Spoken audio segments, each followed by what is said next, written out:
Assalamualaikum warahmatullahi wabarakatuh. Waalaikumsalam warahmatullahi wabarakatuh. Selamat pagi anak-anak. Pagi, Bu.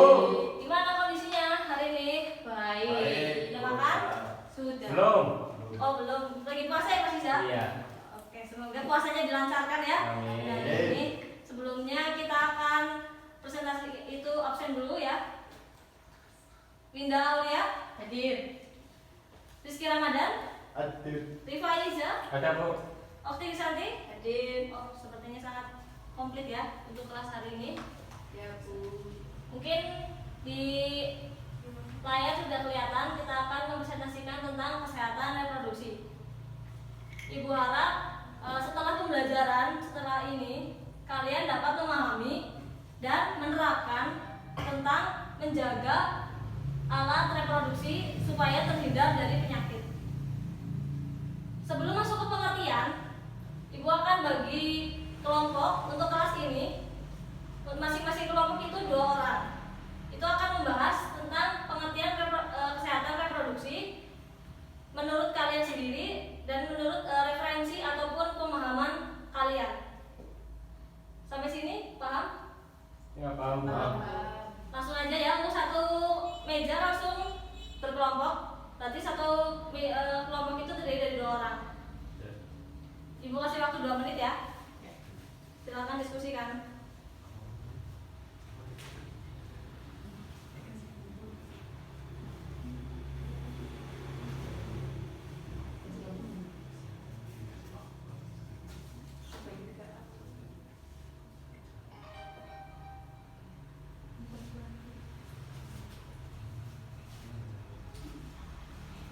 Cukup ya?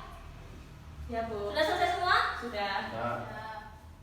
Untuk kelompoknya Linda, silakan menjelaskan tentang apa itu kesehatan reproduksi. Kesehatan reproduksi adalah keadaan kesehatan yang berkaitan dengan sistem reproduksi dan fungsi serta prosesnya. Untuk kelompoknya Okti, ya silakan salah satu. Ya, kesehatan reproduksi adalah kesehatan yang membahas cara-cara menjaga alat-alat reproduksi supaya tidak terhindar dari penyakit. Ya betul. Untuk semua kelompok tentang pengertian kesehatan reproduksi rupanya sudah paham ya. Untuk lebih jelasnya kita lihat slide berikutnya. Pengertian kesehatan reproduksi adalah suatu keadaan kesehatan yang sempurna, baik secara fisik, mental, sosial, dan bukan semata-mata terbebas dari penyakit atau kecacatan dalam segala aspek yang berhubungan dengan sistem reproduksi. Maksudnya ini alat reproduksinya itu benar-benar dalam keadaan sehat dan sempurna. Ada yang ingin ditanyakan? Tidak. Cukup ya. Kita lanjut ke materi selanjutnya tentang penyakit pada alat reproduksi. Penyakit pada alat reproduksi ini masing-masing untuk yang pertama ini contoh penyakit pada reproduksi wanita yang sering terjadi. Yang pertama ada endometriosis, yaitu penyakit ini terjadi ketika jaringan yang membentuk lapisan dalam dinding rahim tumbuh di tempat lain di dalam tubuh. Maksudnya ini penyakit ini itu muncul di tempat yang lain, maksudnya di luar rahim. Apakah dapat dipahami? Untuk yang perempuan bisa dipahami? Paham, Bu. Untuk penyakit yang kedua itu ada radang panggul. Penyakit ini disebabkan oleh bakteri penyebab infeksi yang merambat masuk ke dalam panggul melalui vagina atau leher rahim. Kalian sudah dapat materi tentang ini di pelajaran biologi sebelumnya? Sudah. Mungkin sudah paham ya untuk materi ini ya.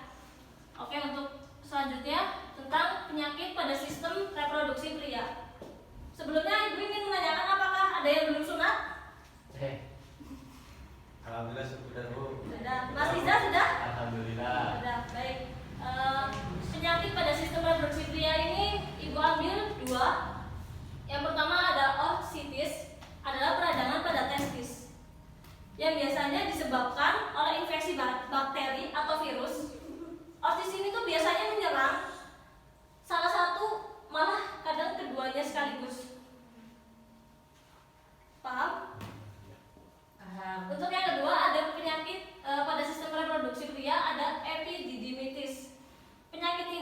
terjadi karena adanya peradangan pada epididymis, yaitu saluran di dalam subtrum yang menempel pada testis.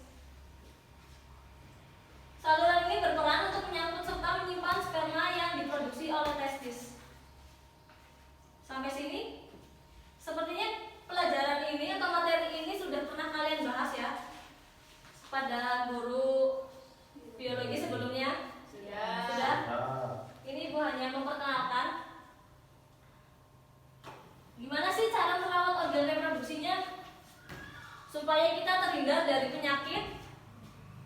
Itu yang pertama adalah pakaian dalam dan celana dalam atau CD diganti minimal 2 kali sehari. Mungkin di sini ada yang pergantiannya 2 hari sekali. Bisa. Bisa Bu. Bisa Bu. RR nggak pakai Bu. Oke, untuk Mas Rizky besok pakai Mas Rizky ya. Tapi nggak pakai Bu.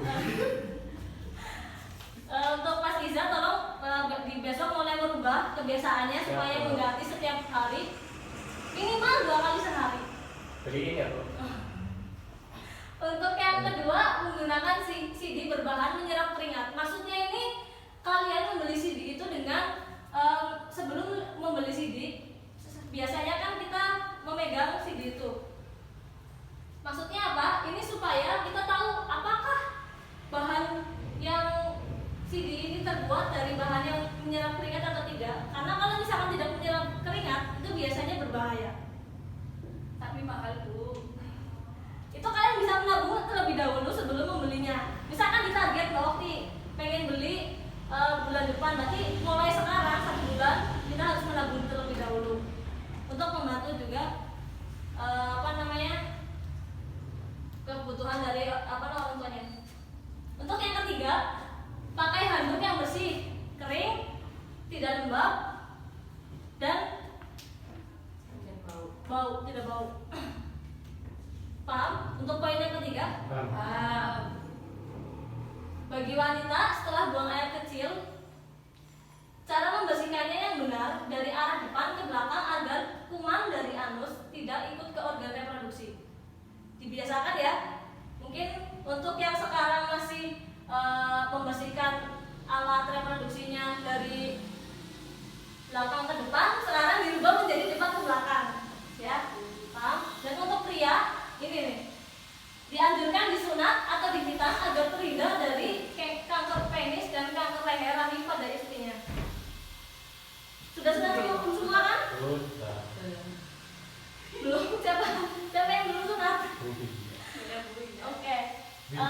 Ini adalah contoh alat reproduksinya bagi wanita dan bagi pria. Sampai sini ada pertanyaan atau ada yang belum dipahami tentang materi ini? Belum. Siapa? Paham? Wow. Mungkin sebelum penutupan materi pada pagi hari ini, ada yang berani maju memberikan kesimpulan dari materi pembelajaran pada pagi ini. Oh, silakan, Mbak Okti.